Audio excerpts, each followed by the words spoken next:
Hello friends, welcome my YouTube channel. मैं संपत सिंह आज आपके लिए एक असंक्रामक रोग लेके आया हूं और वो है मोतियाबिंद, जो एक बहुत सी आम सी समस्या होती है जिसको नेत्र दृष्टि दोष कहते हैं। यानी आंखों से जुड़ा हुआ एक प्रॉब्लम है जो काफ़ी लोगों में पाया जाता है और खासकर ये जो बुढ़ापा होता है उसमें ये खासकर ये रोग देखा जाता है। तो आज हम इसके बारे में चर्चा करेंगे। ये एक दूसरे से फैलने वाला रोग नहीं है, इसलिए हम इसको कहेंगे असंक्रामक रोग। ये क्यों होता है और इसमें क्या हो जाता है वो सब बारे में हम चर्चा करेंगे। तो चलो शुरू करते हैं। मोतियाबिंद, जिसको इंग्लिश में कहते हैं कैटरेक्ट।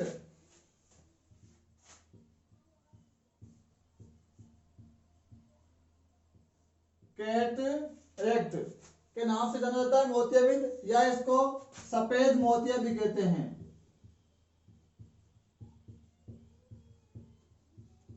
सफेद मोतिया, आंख के अंदर सफेद सा एक मोती सा नजर आता है, धुंधला सा क्लाउड यानी बादल सा दिखाई देता है, इसलिए इसको सफेद मोतिया भी कहते हैं या मोतियाबिंद या इंग्लिश में कह रहे हैं कैटरेक्ट।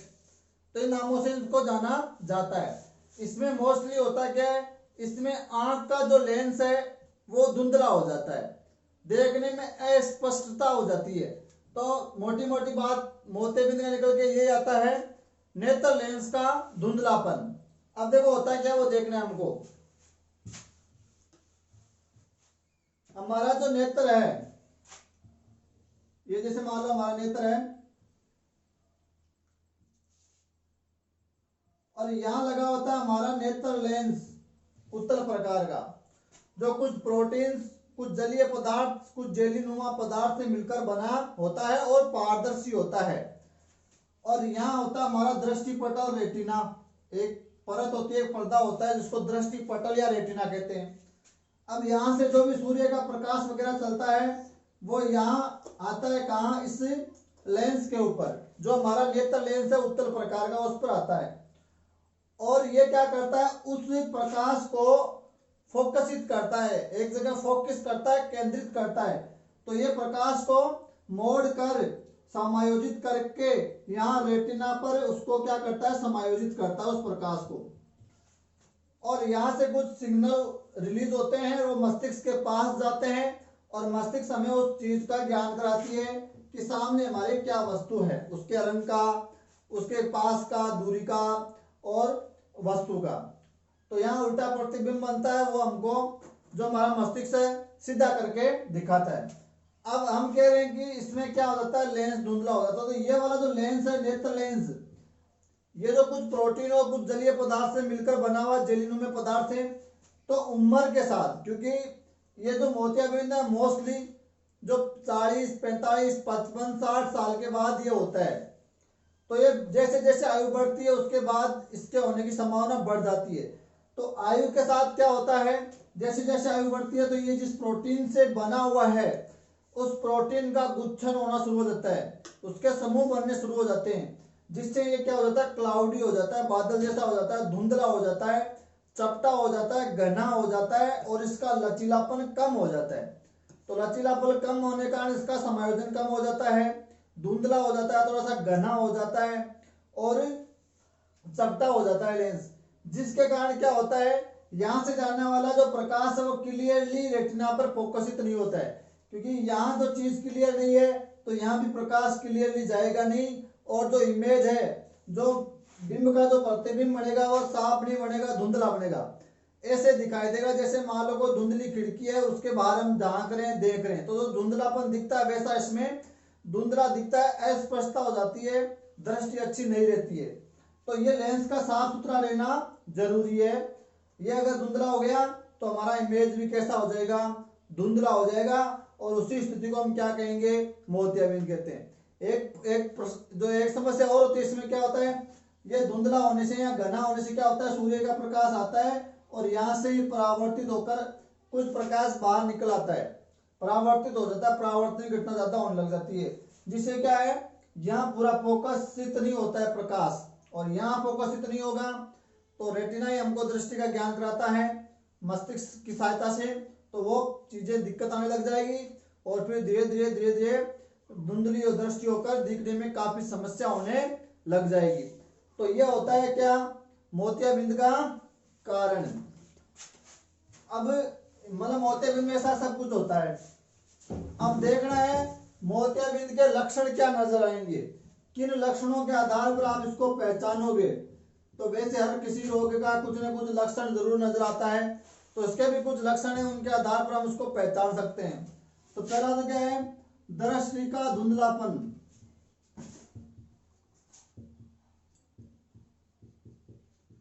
तो दृष्टि कैसी हो जाती है, धुंधली हो जाती है, और कैसी हो जाती है, अस्पष्ट हो जाती है। तो जो दृष्टि हमारी उसमें अस्पष्टता आ जाती है, अस्पष्ट हो जाती है, और दृष्टि कैसी हो जाती है, धुंधली हो जाती है। तो ये लक्षण आपको दिखाई देगा। और क्या लक्षण नजर आएंगे, इसके अंदर क्या है कि जो प्रकाश कोई स्रोत है उसके चारों ओर गोल गोल घेरे नजर आते हैं। कोई भी प्रकाश स्रोत है, कोई तीव्र प्रकाश स्रोत है, तो उसकी ओर देखेंगे तो प्रकाश के चारों ओर गोल गोल घेरे नजर आते हैं। तो गोल घेरे बनना इसमें शुरू हो जाते हैं।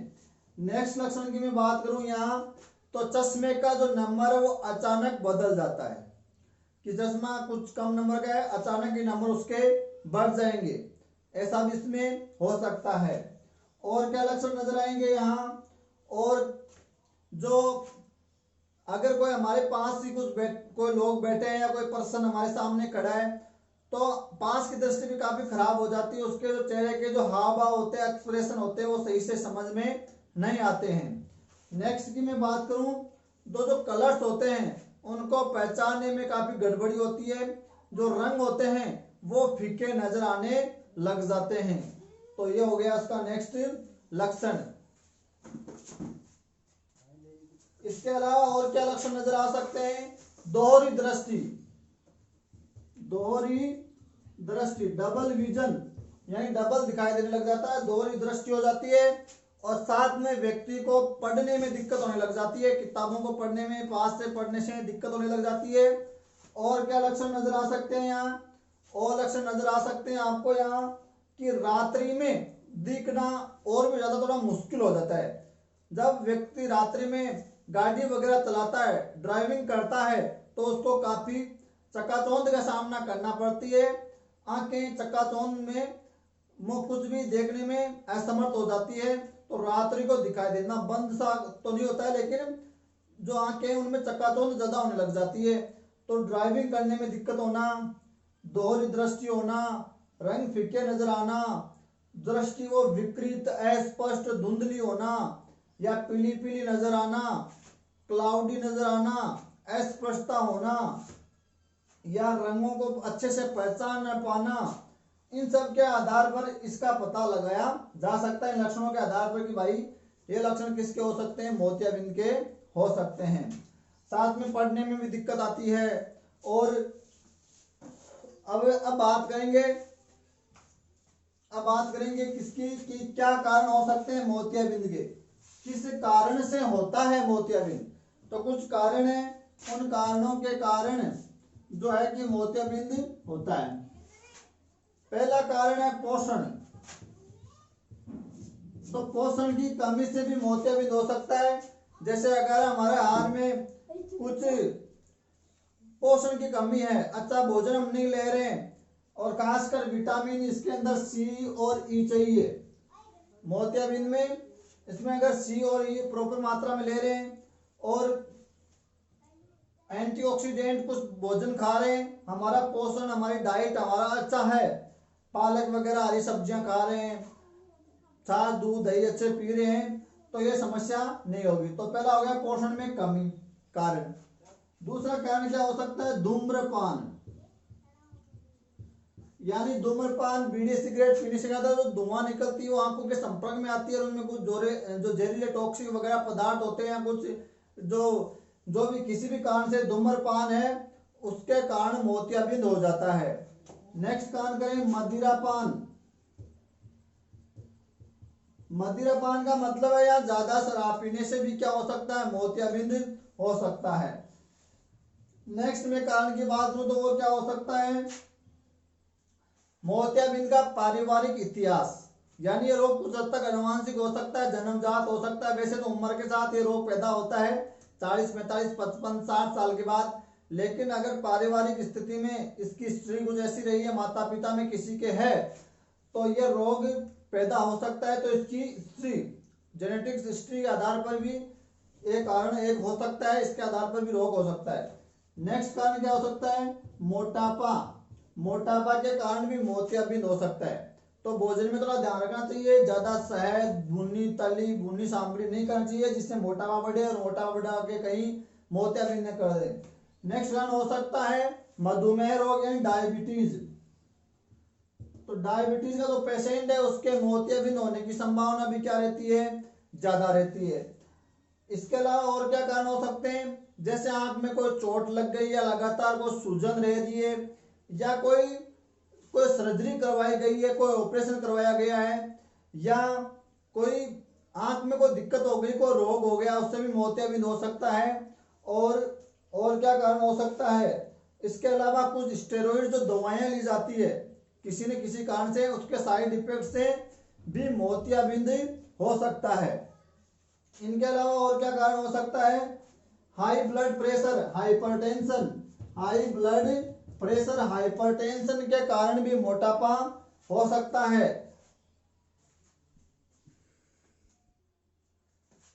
और क्या कारण हो सकते हैं मोतियाबिंद के? और भी एक दो कारण हो सकते हैं, जैसे सूर्य के प्रकाश में ज्यादा एक्सपोजर, यानी सूर्य के प्रकाश, तीव्र रोशनी के अगर और हम ज्यादा आंखों को देख रहे हैं या तीव्र रोशनी में ज्यादा हमारा काम पड़ रहा है तो भी मोतियाबिंद हो सकता है। क्योंकि सूर्य की जो किरणें होती है, जो प्रकाश होता है, उनमें अल्ट्रावायोलेट किरणें होती है, पैराबैंगनी किरणें होती है, जो मोतियाबिंद के लिए जिम्मेदार मानी जाती है।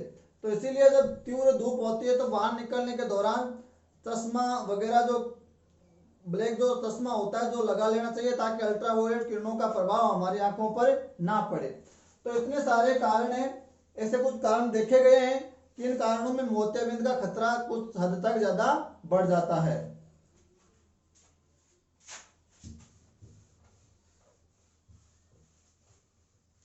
अब बात करेंगे बचाव के क्या उपाय करेंगे। तो बचाव के उपाय तो यही है कि कुछ हम जो आदतें हमारी ऐसी है उनको सुधारेंगे। जैसे नियमित समय पर आंखों की जांच करवाएंगे, मदिरापान और धूम्रपान है वो नहीं करेंगे, अच्छा भोजन हमारा, अच्छा डाइट होना चाहिए, अच्छा पोषण हम लेंगे। साथ में अगर हमको डॉक्टर ने चश्मा दिया है पहनने के लिए तो रेगुलर चश्मों को लगाएंगे। बाहर धूप में अल्ट्रावायोलेट किरणों के संपर्क में आए हैं तो ब्लैक जो गॉगल्स होते हैं वो लगाएंगे ताकि अल्ट्रावायोलेट किरणों से बच जाएं। तली भुनी सामग्री वगैरह कम खाएंगे तो मोटापा की समस्या नहीं होगी। या पारिवारिक इतिहास है उसका तो कोई इलाज है नहीं, वो तो जन्मजात कुछ हो सकता है। साथ में ही जो मधुमेह का रोगी है वो भी अपने जो है स्वास्थ्य का वगैरह का ध्यान रखेगा। तो इन कुछ उपाय द्वारा रेगुलर जांच वगैरह करा के हम इस रोग से कुछ हद तक क्या कर सकते हैं? बच सकते हैं।